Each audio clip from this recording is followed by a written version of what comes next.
Hi there, this is day 3 of week 13 of 52 weeks of vlogging. It is late on Wednesday, but it is still Wednesday in Illinois. But that's okay because it's Wednesday somewhere. This is popcorn and coffee.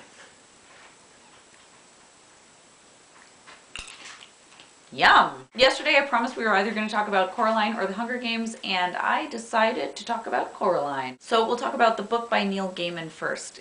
Gaiman? I'm just gonna let him do it.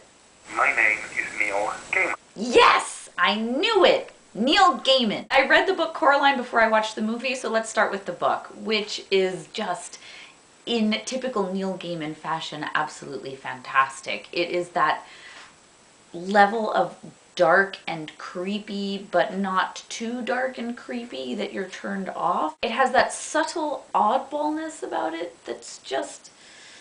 It really hits that nice, delicate line between a life that is normal and possibly believable and events that are just being interpreted oddly by the child because it's an imaginative child, and something really weird going on. And I actually spent a lot of the book wondering if there was something really weird going on or if the kid was just imagining everything. I like books that make me do that. Also, the other mother was fantastic in the book. Wait a minute, I never gave you the plot line. Rewind.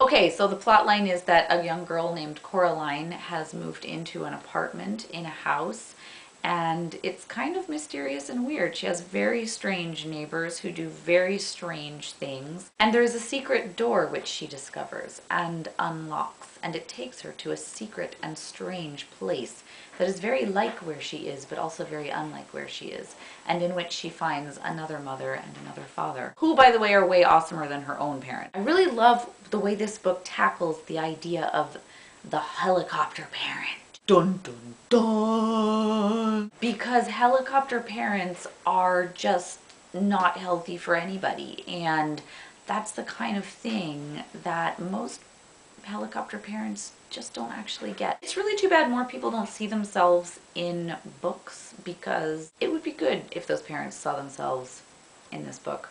That would be a good thing. Here's a clue. If you don't think the other mother is you, it probably is. Okay, so to sum up, I liked the book. I liked it a lot. And as soon as I finished it, I wanted to see the movie. And by coincidence, ta-da! It happened to be on TV a couple nights later. So I watched it, and it was fantastic. It was almost more fantastic than the book, except not quite more fantastic than the book. Some of the voices were not so great. Terry Hatcher wasn't fantastic. But the guy doing the voice for the father and the other father in the movie was none other than The Daily Show's John Hodgson, and he nailed it! I love the way the film in this case took those concepts in the book, like the other mother who cared so much that she was smothering Coraline because she cared so much about her and wanted the best for her, but the best for her was like what she wanted. And what she wanted was someone to love, but her version of loving just sucked. And it totally blew that up into an even bigger thing than it was in the book. I think in much the same way that a young child's imagination would blow up that kind of thing, the movie blew up that kind of thing, and it was awesome. The things that the other mother does for Coraline in the movie to prove her love for her are incredible. And the things that Coraline discovers in this strange new world on the other side of the door are brought to life so richly and fantastically and in such an over-the-top kind of way. Every element of the book, from the lovingness of the other mother to the creepiness of the other mother to the house and the weirdness of the guy upstairs to the strangeness of the two performing women who live downstairs, it's all magnified in the movie times 10 to 100. This is actually one of those cases where if you were to ask me which one I liked better, I probably wouldn't be able to tell you, because what I love about the book is that it gives you just enough that you can imagine the scene, and you can imagine it in your own way and in a way that makes sense to you and has meaning to you, which is what books are incredibly, incredibly good at and perfect for. But then the movie imagines everything so fully and completely and just takes the book to a whole new level. Basically, the book and the movie are both awesome. Neil Gaiman is one of the masters of his craft, Any book he writes you should read,